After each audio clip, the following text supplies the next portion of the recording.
Bueno, nuevamente aquí vamos a estar con el Roble y la Estepa. Bueno, el otro autor que escuchamos el otro día era el doctor Alberto Hugenreuter, y hoy vamos a escuchar al doctor Carlos Fernández Pardo, en el cual yo voy a pedir que se presente ante el país hermano de Colombia, Marta Suárez y todo su equipo que van a estar escuchando. Y bueno, que te presentes, Carlos, para que expliques algo de tu currículum al público de Colombia. Bueno, tu currículum. Bueno, es un gusto estar en contacto con todos ustedes, con la comunidad académica que va a escuchar este mensaje, esta conversación. Yo soy doctor en Ciencias Políticas de la Universidad de Salvador y licenciado en Sociología de la Universidad Nacional de Buenos Aires. En mi formación está centrada básicamente en la filosofía de la política internacional, en las teorías conexas y actuales, y en una serie de trabajos de investigación y de sociología política comparada, en lo posible en la proyección internacional. Mi formación de sociólogo simplemente se ha concentrado siempre en la teoría sociológica. De ahí yo he destacado muchos elementos analíticos para el estudio de relaciones internacionales. Tengo muchas publicaciones en este sentido. He publicado mi tesis doctoral sobre la Organización Internacional del Trabajo, una obra de naturaleza jurídico-política y de política exterior, indudablemente. He trabajado a algunos autores. Carl Schmitt probablemente sea el que más he trabajado y con el cual he estado más en contacto, y he publicado materiales. He publicado 3 libros sobre Schmitt. He trabajado también en esa línea de política exterior, la génesis del liberalismo internacional en la obra de Woodrow Wilson y en diálogo crítico con Carl Schmitt, en general sobre la base de la tesis de que en 1918...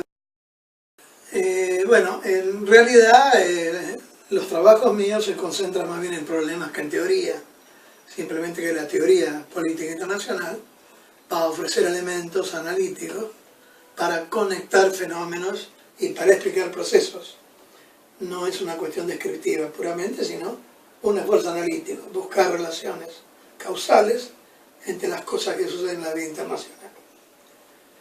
Después he trabajado algunos temas naturalmente de política interna en Argentina, y recientemente ahora sale reeditado también un libro bastante extenso sobre el último Perón, sobre los últimos 3 años del gobierno de Perón en Argentina, y hay muchos otros trabajos que he hecho en revistas especializadas y demás sobre la cuestión del peronismo. Y por último, 100 años de la Revolución Rusa, se me habían pedido unas conferencias que reuní estos elementos sobre la visión del peronismo en la Revolución Soviética. Quiero decir entonces que el punto central del libro que podríamos comentar hoy, o analizar hoy, es un cambio fundamental en el sistema de pensar las relaciones internacionales. Y como todo cambio fundamental en la forma de pensar procede de un cambio fundamental en las formas de hacer, evidentemente la Primera Guerra Mundial despierta el pacifismo, el humanismo y el liberalismo internacional. A partir de ahí no hay retroceso, porque precisamente en 1920 ya nace no solo a través de la Sociedad de las Naciones el símil o el precedente de lo que será después las Naciones Unidas. No, lo que nace es un organismo internacional que viene a responder la pregunta de cómo Europa, países cultos de tradición democrática, con élites gubernamentales ilustradas, con un alto nivel de tecnología, con sociedades maduras además, llegó a esta matanza, útil o inútil, después se discutirá, sobre la génesis de la Primera Guerra. Y evidentemente es el momento en el cual el pensamiento de las relaciones internacionales, en su forma clásica europea, retrocede y le abre camino al nuevo liberalismo internacional que indudablemente está protagonizado por los Estados Unidos y por la doctrina del presidente Wilson, ¿no? Esta vieja tradición norteamericana es la que va a tratar de responder con un modelo de paz.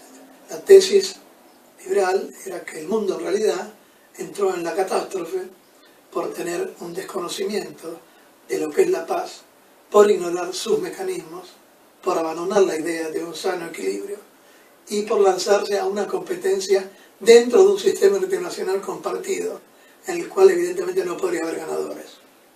Fuera de ese escenario, el otro fenómeno importante es la aparición de la Unión Soviética. Rusia es una gran potencia que, al igual que Estados Unidos, podríamos decir que entra en el siglo XX con su propia doctrina de relaciones internacionales. Para la Unión Soviética, para sus teóricos, el proceso internacional semeja a una guerra civil internacional centrada en un conflicto de clases. Entonces, en este sentido, si la historia marcha en el sentido que Lenin pensaba, de que Trotsky pensaba en el internacionalismo, este internacionalismo tiene que tener una base de clase. Es interesante reparar que los soviéticos descreen absolutamente de la sociedad de las naciones y del derecho internacional. Y en ese sentido, ellos se tienen que sumar por muchas razones a los nuevos imperativos de la política internacional. Pero en realidad, lo que a ellos les interesa es encadenar el mundo mediante una serie de revoluciones que se tiene que equilibrar en una serie de países. Un mundo pacificado es un mundo socialista. Y un mundo socialista para los soviéticos es un mundo que siga la impronta de la paz y de la igualdad entre los hombres y demás.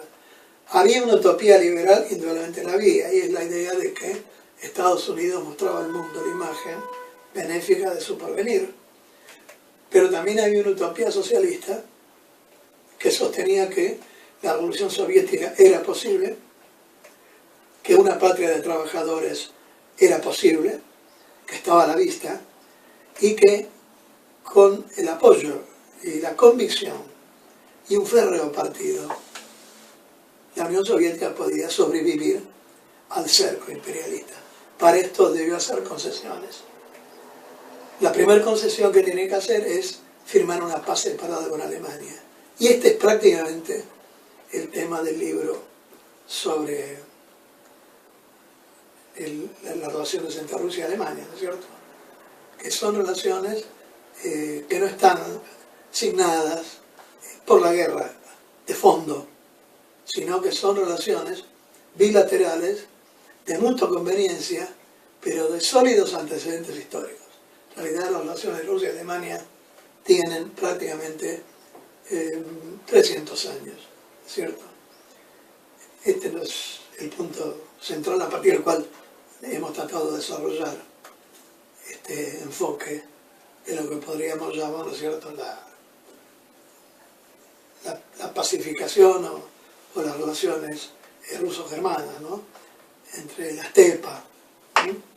El roble y la estepa, por eso es el título. Y aparte, doctor, otro de los temas es que me preguntan a mí desde Colombia, es ¿a qué universidades usted lo orientaría? Por ejemplo, esto va para ciencias sociales, pero en particular, porque esto lo puede leer una universidad de económicas, porque también si uno no sabe el origen, las perspectivas económicas, sin saber la historia, no se puede encarar una posibilidad económica para esa nación. O sea, porque eso es lo que hablábamos.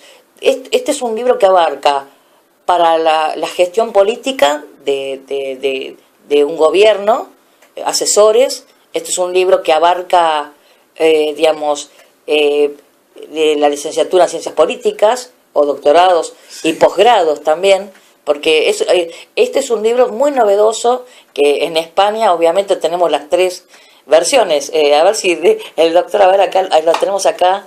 Esta es la versión, a ver, Carlos, de mostrar la versión de España, el roble y la estepa. Y bueno, después tenemos la versión, vamos mostrando de Colombia, Colombia. la de Colombia, que es Linda, la vedette muy linda, está muy linda edición. muy linda edición, es que están muy contentos los autores. Y bueno, y la versión de Argentina, la que nació acá, bueno, estos bebés se tienen que ir reproduciendo, y lo que más preguntan es a qué públicos acercar estos libros. Bueno, descartemos la idea de las disciplinas compartimentadas por carreras.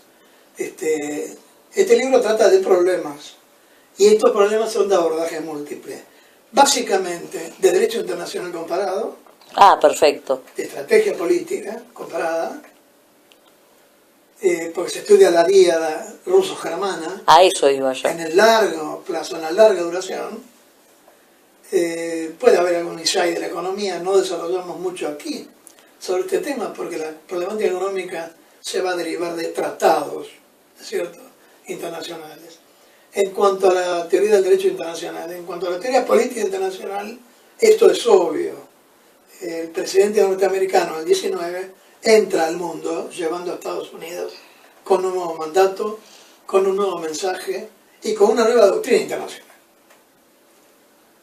La Unión Soviética también llega al mundo con un nuevo mandato. Y ambos tienen una visión redentora del mundo. Obviamente, el mundo que queda después de la Primera Guerra Mundial organiza la paz, pero una paz muy precaria que no toca prácticamente más que a la mitad de Europa y que va a estar en la fuente de conflicto posterior, que es la Segunda Guerra Mundial. En tal sentido, la historia contemporánea tiene un lugar importante en este trabajo, por la sencilla razón de que es una guerra de nuevo tipo, con doctrinas militares y políticas de nuevo tipo, y que vuelven a cuestionar la posibilidad de un sistema internacional equilibrado y pacífico. Este es el punto, ¿no? Bueno, Carlos, una pregunta. El eje sociológico del libro, del roble y la estepa, ¿qué podés decirnos? Bueno, para ser sintético y claro, tenemos dos niveles para el estudio sociológico de este fenómeno. En primer lugar, en Europa occidental, en el mundo occidental, es la movilización y la irrupción de las clases medias en un capitalismo de prosperidad, porque los Estados Unidos salen de la Primera Guerra Mundial no solo indemne, sino acreedor del resto del capitalismo mundial. Esto es un cambio muy importante. Yo creo que el ingreso a la sociedad de consumo está pautado básicamente en esta época, del 20 al 30. El 30 es la gran crisis, pero Estados Unidos va a salir 7, 8 años después. Eso en un polo. En el polo oriental, en Europa Oriental, todavía hoy hablamos de la Revolución Rusa, de la Revolución Soviética, bajo un signo, y es la irrupción, lo que se llamaba en esa época, la irrupción de las masas. ¿Por qué irrupción de las masas? Y no de las clases sociales o de la clase obrera. Porque masa también marca una combinación entre clase, campesinado, ciudadanía apolítica, y en general, este es el cambio sociológico importante que se da en Rusia, es este. Ahora vamos dentro de cada país, para terminar. Hay dos cambios importantes. Con la Primera Guerra Mundial termina la hegemonía de la nobleza en Alemania. Y en Estados Unidos, con el triunfo de Wilson, termina, dentro de Estados Unidos, la primacía, o la idea, que viene de los padres fundadores, ¿no?, de los consejos que daban ellos de no correr monstruos por el mundo, no andar buscando dragones, ni meterse en guerras que no son las propias. No, Wilson dice, no, toda guerra ahora es guerra propia. Porque el mandato nuestro es poner a la sociedad norteamericana como custodio de los valores liberales de Occidente. Estos son los cambios fundamentales. Desaparición de la nobleza, de las viejas aristocracias europeas, y desaparición del aislacionismo norteamericano, centrado en los intereses republicanos, naturalmente, ¿no?, para los cuales estar en el mundo es un problema. Ayudar al mundo es otro problema. Y si no hay intereses de por medio, no hay que tomar problemas. Wilson dice, no hay problema. El problema nuestro es que tenemos que estar en el mundo. Por una razón visible y por una razón que fácilmente uno puede imaginar. La razón visible es que Estados Unidos empieza a tener la hegemonía mundial. Es un país que da prosperidad, dólares para la democracia y armas para su defensa. Y por otra parte, en el caso de la Unión Soviética, así como Estados Unidos estabiliza una nueva visión del mundo, los rusos también se estabilizan. ¿Por qué? Porque ponen fin al periodo de la Revolución Rusa y sociológicamente empiezan a construir las estructuras sociales de la Rusia contemporánea. Este es el punto principal. Dos cambios importantes sociológicos en el orden internacional y dos cambios importantes sociológicos expresados de manera muy sintética en el orden de estos países. Bueno, entonces, bueno, doctor, usted queda a disposición ante cualquier pregunta que hagan desde Colombia, Perú, de los países latinos donde va a estar el libro. Así que, bueno, el saludo final le vamos a pedir para los hermanos de Colombia, Marta Suárez, que hizo mucho para que esto llegara también, así que... Bueno, yo creo a los colegas y amigos de Colombia un fuerte abrazo y, bueno, esta transmisión de conocimiento que llega hasta donde llega, pero son elaboraciones que los latinoamericanos tenemos que hacernos para tratar de sacar el eje de la interpretación contemporánea del contexto europeo y verla en términos de consecuencias sobre los países no europeos, ¿cierto? Y buscar lo nuevo. El mundo que viene tiene que ver y no tiene que ver con el mundo que fue. Hay constantes. Y esas constantes no son leyes, simplemente son regularidades empíricas que debemos repetirse. Yo les agradezco la atención y, bueno, quedo a las órdenes de ustedes para aclarar algunos de los temas que vimos y los que se proyectan en el libro.